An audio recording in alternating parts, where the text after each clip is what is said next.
Vamos conhecer dois casais de amigos, o Carlos e a Rosa e o Francisco e a Teresa. Eles são amigos de longa data e têm muita coisa em comum. Para começar, trabalham na mesma empresa e, como exercem mais ou menos as mesmas funções, recebem salários praticamente iguais. Além disso, eles moram na mesma rua e em casas do mesmo tamanho. Mas uma coisa é bem diferente entre os dois casais. O Francisco e a Teresa não têm filhos, são só os dois. Já o Carlos e a Rosa têm 3 filhos, um mais agitado que o outro. Recentemente, o Francisco e a Teresa quiseram aumentar o tamanho da casa em que moram e decidiram construir um segundo andar. Foi uma obra trabalhosa que levou bastante tempo, mas no final ficou muito bonito.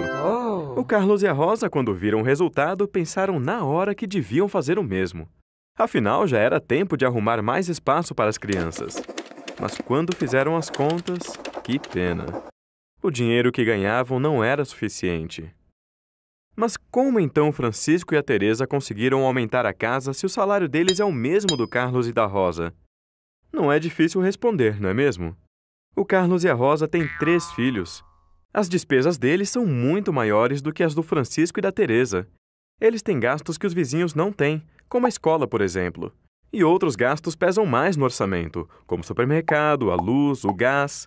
Por isso, sobra pouco para outras despesas, como fazer melhorias na casa. Com o orçamento público é parecido. Apesar de arrecadar dinheiro com a cobrança de tributos, o governo não pode gastar esse dinheiro como quiser. Existem algumas despesas que são obrigatórias, que o governo não pode deixar de fazer. É o caso do pagamento da dívida pública, dos salários dos servidores, das aposentadorias, de benefícios como o auxílio-maternidade e auxílio-doença, das transferências que a Constituição define para estados e municípios, entre outras. Quando essas despesas obrigatórias aumentam muito, sobra pouco para fazer outros gastos que também são importantes para o desenvolvimento do país, como o financiamento de pesquisas científicas, a melhoria do ensino, a modernização de hospitais, a construção de estradas. Esses gastos que são tão importantes, mas não são obrigatórios, têm um nome esquisito. São chamados pelos especialistas de despesas discricionárias. O que acontece com o nosso orçamento público é exatamente isso. Os gastos obrigatórios deixam pouca margem para as outras despesas, que são aquelas em que o governo pode decidir o que fazer. E aí fica como um cobertor curto. Se a gente esquenta a cabeça, esfria os pés. Se esquenta os pés, esfria a cabeça.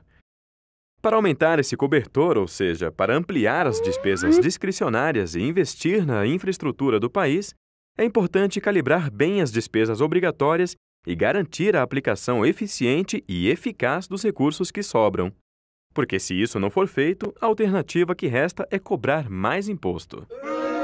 Portanto, no orçamento público não existe mágica. Se algumas despesas não estão sendo feitas, é porque os recursos estão sendo direcionados para outros gastos ou podem não estar sendo bem aplicados. Cabe a nós acompanhar essas decisões. Para mais vídeos da série Orçamento Fácil, inscreva-se em nosso canal. E se você acha que outras pessoas também deveriam aprender mais sobre orçamento público, curta o vídeo e compartilhe com seus amigos.